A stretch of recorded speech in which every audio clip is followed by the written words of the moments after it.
Hello everyone, welcome to HP exam institute. आशा करता हूँ आप सभी अच्छे होंगे और स्वस्थ होंगे। आज के इस वीडियो लेक्चर में डिस्कस करेंगे क्वेश्चन पेपर जो कि है Himachal Pradesh TGT non medical का क्वेश्चन पेपर।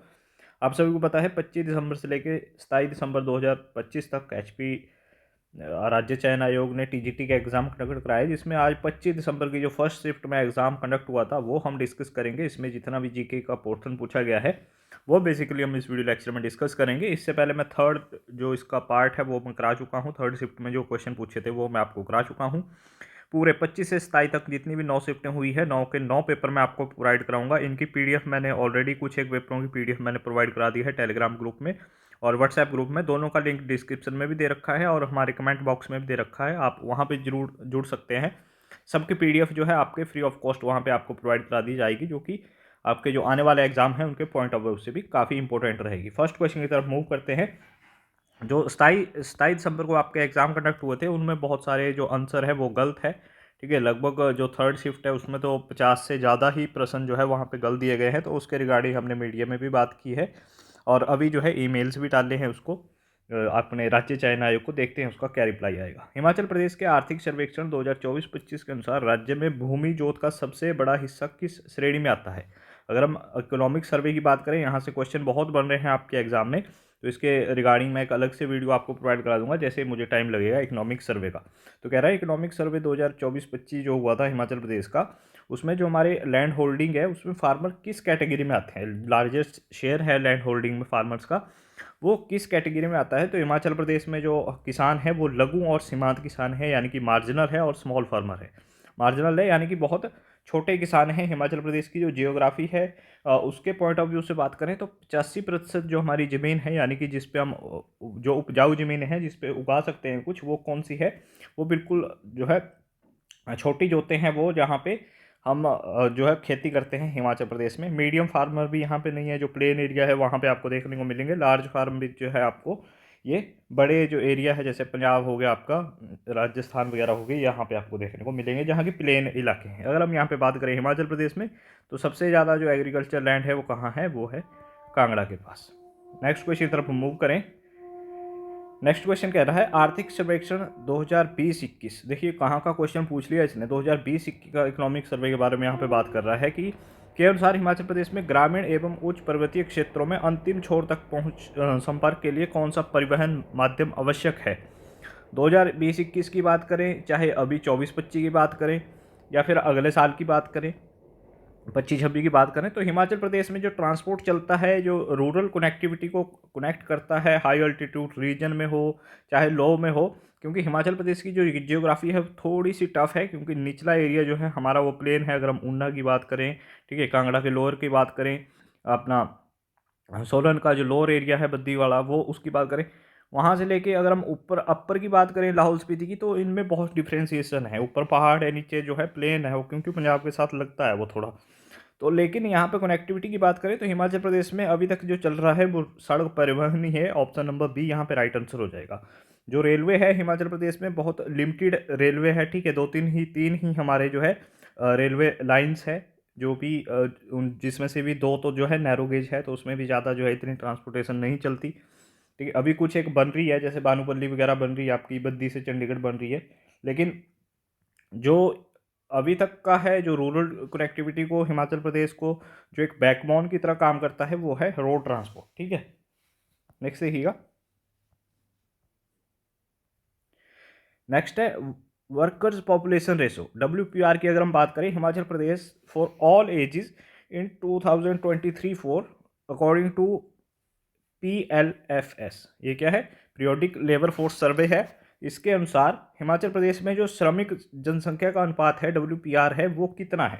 अगर हम इसकी बात करें कि हिमाचल प्रदेश में ये कितना है 2023-24 का, ठीक है, सर्वे थोड़े ओल्ड लग गया पूछना यहाँ पे, तो इसके अनुसार राइट आंसर हो जाएगा 57.2। WPR की अगर हम बात करें, ये होता क्या है, वर्कर्स पॉपुलेशन रेशो, ये होता है टोटल वर्कर कितने हैं आपकी स्टेट में। टोटल वर्कर यानी कि जो काम कर रहे हैं, divide by total population of state.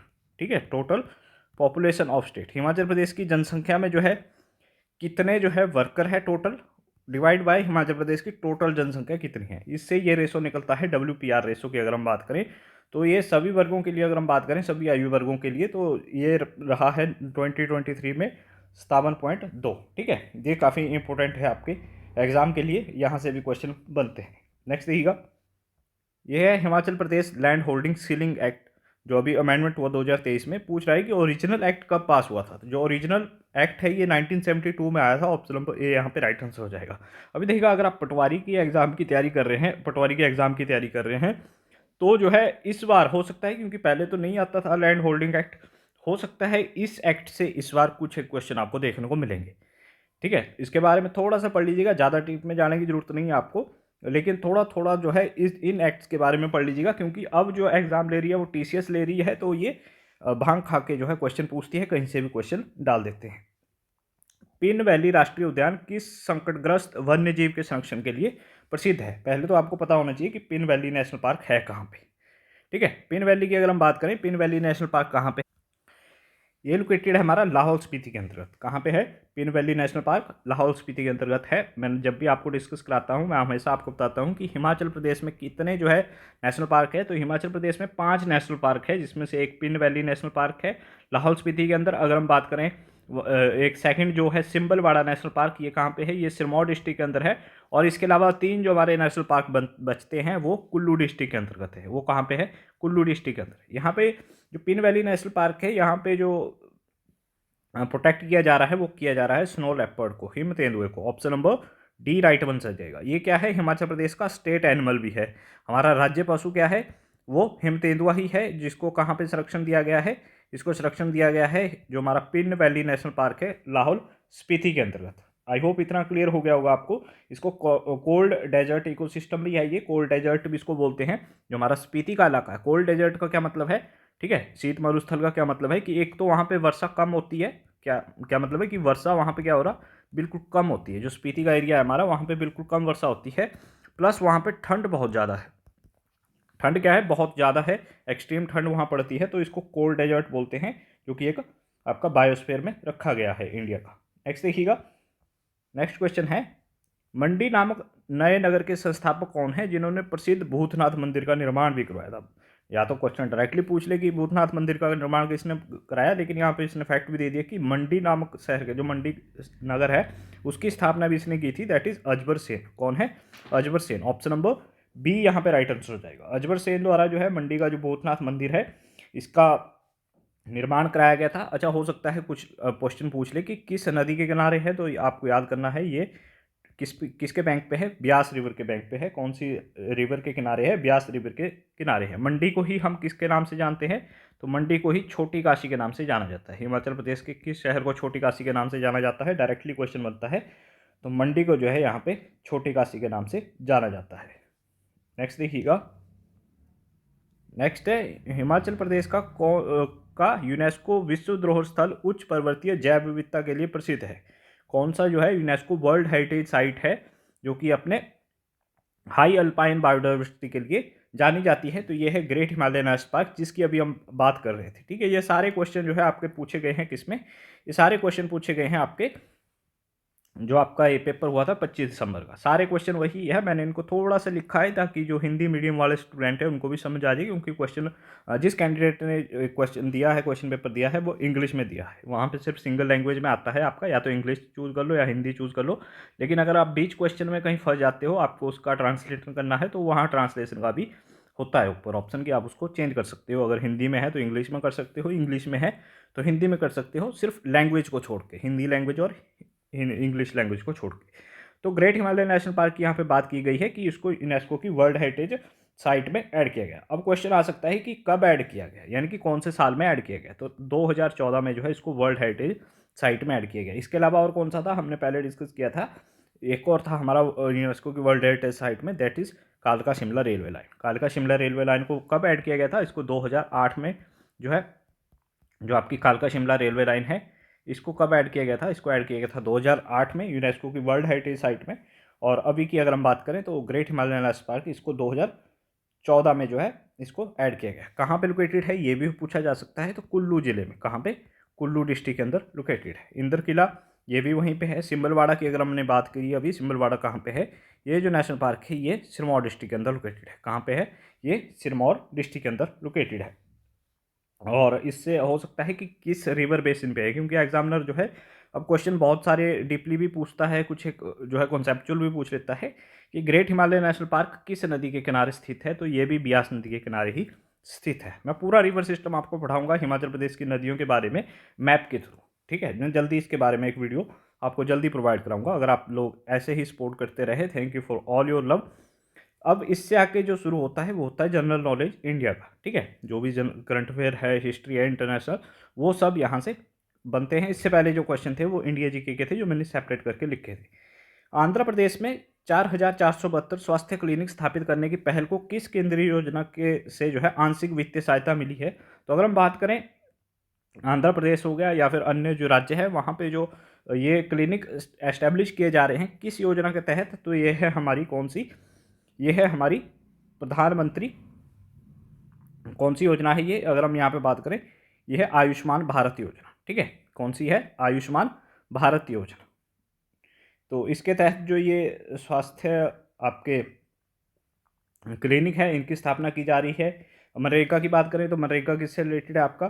ठीक है, मनरेगा यहाँ पे देखिएगा, रूरल एम्प्लॉयमेंट की तरफ, तो ये मनरेगा से रिलेटेड है, जिसका भी नाम जो है हाल ही में चेंज कर दिया गया। तो इसका जो राइट आंसर हो जाएगा ऑप्शन नंबर ए हो जाएगा, प्रधानमंत्री Ayushman Bharat health infrastructure minus, ठीक है। इसको क्या बोलते हैं? ए बी हिम योजना इसके कहा जाता है। कब लॉन्च की थी, हो सकता है ऐसे पूछ लिया जाए, तो ये 2021 में आई थी। ये योजना कब आई थी? ये योजना जो है 2021 में आई थी, और health health and family welfare जो है हमारा, उसके अंतर्गत ये काम करती है। अभी आप मुझे कमेंट करके बताओगे कि हमारे health and family welfare minister कौन है? हेल्थ मिनिस्टर कौन है अभी करंट टाइम में इंडिया के? हेल्थ मिनिस्टर कौन है इंडिया के? हिमाचल के भी बता दीजिए और इंडिया के भी बता दीजिए। जुलाई 2025 में भारत ने अपनी एसडीजी प्रगति रिपोर्ट किस मंच पर जो है प्रस्तुत की थी? अगर हम बात करें एसडीजी की, एसडीजी के बारे में हमने बहुत बार जो है डिस्कस किया है कि एसडीजी है क्या। एसडीजी है सस्टेनेबल डेवलपमेंट गोल्स। क्या है? सस्टेनेबल डेवलपमेंट गोल 2015 में जो है यूएनओ द्वारा ये लॉन्च किए गए थे। इनका मकसद है, इसमें 17 गोल दे रखे हैं। कितने हैं? 17 गोल दे रखे हैं, और इनका क्या मकसद है कि 2030 तक जो है इन गोल्स को अचीव करना है। उसमें एक लक्ष्य दे रखा है, कंट्रीज़ उसमें ऐड है कि 2030 तक इनको हमने जो है इनका जो फ्रेमवर्क है उसको पूरा करना है, जो ये गोल्स हमने दे रखे हैं। तो अगर हम इंडिया की बात करें तो यूएन का जो हाई लेवल पॉलिटिकल फॉर्म है, वहाँ पे इन्होंने ये अपनी जो रिपोर्ट है ये साझा की है। ऑप्शन नंबर यहाँ पे कितना हो जाएगा? ऑप्शन नंबर हो जाएगा हमारा यहाँ पे सी। यहीं पे क्वेश्चन आया था कि एसडीजी में अभी की जो इंडिया की रैंक है वो कितनी है। इंडिया की जो रैंक है वो इंडिया अब टॉप 100 में आ चुका है, 99 इंडिया की रैंक है, ये भी आपको याद करना पड़ेगा। स्वतंत्र भारत के बाद कांडला बंदरगाह के विकास का मुख्य कारण क्या है? अब एक क्वेश्चन पोर्ट से पूछने लग गया एग्जामिनर, ठीक है। पोर्ट जितने भी है, क्योंकि प्रीवियस हमने पेपर डिस्कस किया उसमें विशाखापट्टनम पोर्ट के बारे में पूछा गया था, जो कि एक नेचुरल पोर्ट है, कि अब यहाँ पे पूछ रहा है कि कांडला जो बंदरगाह है इसका रीजन क्या है, इसको डेवलप करने का रीजन क्या है। तो इंडिपेंडेंस के बाद अगर हम बात करें, जो हमारा मुंबई पोर्ट है वहाँ पे ज़्यादा काम है, उसको कम करने के लिए, मुंबई बंदरगाह का भार कम करने के लिए ये जो पोर्ट है इसको इंट्रोड्यूस किया गया, इसको बनाया गया। इसका जो नया नाम है that is Deen Dayal Upadhyay, Deen Dayal Upadhyay port. इसका नाम क्या है? दीन दयाल उपाध्याय। जो नया नाम इसका रखा है दीन दयाल उपाध्याय बंदरगाह। और ये किसके अंतर्गत काम करते हैं? ये तो जो पोर्ट वगैरह है वो सेंट्रल गवर्नमेंट के अंतर्गत आते हैं आपके। नेक्स्ट देखिएगा, 1914-15 की किस घटना के को जो है गदर आंदोलन से प्रेरित षड्यंत्र के रूप में वर्णित किया जाता है? तो ये है मंडी षड्यंत्र। क्या है ये? मंडी षड्यंत्र। ऑप्शन नंबर यहाँ पे ए हो जाएगा, मंडी कॉन्स्पिरेसी की केस है ये। ऑप्शन नंबर ए यहाँ पे राइट आंसर बन जाएगा इसका, ठीक है। इसमें ज़्यादा जो है आपकी समझाने की जरूरत नहीं है, इसमें से एक ही पूछा जाता है that is Ghadar party. Ghadar party का हेडक्वार्टर पूछा जाता है कि गदर पार्टी का हेडक्वार्टर कहाँ पे है। तो गदर पार्टी का जो हेडक्वार्टर था वो कहाँ था? सैन फ्रांसिस्को में। नेक्स्ट देखिएगा, भारत में महात्मा गांधी ने सत्याग्रह का पहला प्रयोग कहाँ किया था? तो इन्होंने चंपारण में जो है 1917 में 1917 में जो है इन्होंने अपना जो फर्स्ट एक्सपेरिमेंट था चंपारण का वो किया था। तो ऑप्शन नंबर यहाँ पे राइट आंसर हो जाएगा, कौन सा? ऑप्शन नंबर ए यहाँ पे राइट आंसर हो जाएगा। अहमदाबाद सत्याग्रह किससे रिलेटेड है? तो मिल वर्कर से, ठीक है। और इसके बाद खेड़ा मूवमेंट हुआ था 1918 में। 1918 में कौन सा मूवमेंट हुआ था? खेड़ा सत्याग्रह जो कि इन्होंने किया था। नेक्स्ट देखिएगा, 2025 में वैश्विक मीडिया और तकनीकी उपलब्धियों का सम्मान करने वाले पुरस्कार का नाम क्या है? अगर हम इसकी बात करें तो अभी जो है ये दिया गया, तो इसका जो है मीडिया टेक अवार्ड इसको हम बोलते हैं, तो IBC इनोवेशन अवार्ड। क्या है? IBC innovation award. अगर हम फुल फॉर्म की बात करें तो इंटरनेशनल ब्रॉडकास्टिंग कन्वेंशन, IBC की जो फुल फॉर्म पड़ेगी इंटरनेशनल ब्रॉडकास्टिंग कन्वेंशन। तो ये जो है दिया गया, कहाँ पे दिया गया ऐसा पूछा जा सकता है, तो ये एम्स्टर्डम में आपका दिया गया। 2025 में घाना का सर्वोच्च नागरिक सम्मान किसे दिया गया? तो घाना ने जो अपना हाईएस्ट सिविलियन अवार्ड है वो प्रधानमंत्री नरेंद्र मोदी को दिया। ऑप्शन नंबर ए यहाँ पे राइट आंसर हो जाएगा। कौन सा हो जाएगा? ऑप्शन नंबर ए यहाँ पे राइट आंसर हो जाएगा। नेक्स्ट देखिएगा, बुक एंड ऑथर से भी क्वेश्चन आने लगे हैं अब। अमीश त्रिपाठी की बुक है एक, द चोला टाइगर। क्या है? The Chola tiger. इसका उपशीर्षक क्या है? इसका सब टाइटल के बारे में यहाँ पे बात की गई है। तो इसका जो सब टाइटल है that is Avenger of Somnath, Avengers of Somnath. तो बुक एंड ऑथर से भी आपको पढ़ना पड़ेगा क्योंकि यहाँ से भी क्वेश्चन जो है आने लग गए हैं। मिथोलॉजिकल फिक्शंस ये लिखते हैं अगर हम इनकी बात करें। यहाँ पे पूछा गया है 1500 से 1750 के दौरान यूरोप के तकनीकी विस्तार का प्रमुख कारण क्या है? यूरोपियन हिस्ट्री आपके जो पटवारी का एग्जाम है उसमें भी दे रखी है सिलेबस में कि यूरोपियन हिस्ट्री से भी क्वेश्चन आएंगे, तो इसी तरीके के क्वेश्चन वहाँ पे भी आपको देखने को मिलेंगे यूरोपियन हिस्ट्री से। तो यहाँ पे अगर हम बात करें, यहाँ पे हुआ था rise of scientific altitude and imperial observation. Option number D यहाँ पे राइट आंसर हो जाएगा। 19 अगर हम बात करें यहाँ पे 1500 से 1700 के बीच में जो इनकी टेक्नोलॉजिकल एक्सपेंशंस था उसमें किस चीज़ ने कंट्रीब्यूट किया था, तो ये जो था उसका राइट आंसर हो जाएगा ऑप्शन नंबर डी। ये थे क्वेश्चन। ठीक है, इसका PDF मैं आपको प्रोवाइड करा दूंगा, टेलीग्राम ग्रुप में भी प्रोवाइड करा दूंगा, उसके साथ साथ अपने व्हाट्सएप ग्रुप में भी प्रोवाइड करा दूंगा। दोनों का लिंक डिस्क्रिप्शन में है, आप वहाँ पे हमारे साथ जुड़ सकते हैं। आज के लिए बस इतना ही। आई होप वीडियो लेक्चर अच्छा लगा होगा आपको। Thank you for watching us. Have a good day.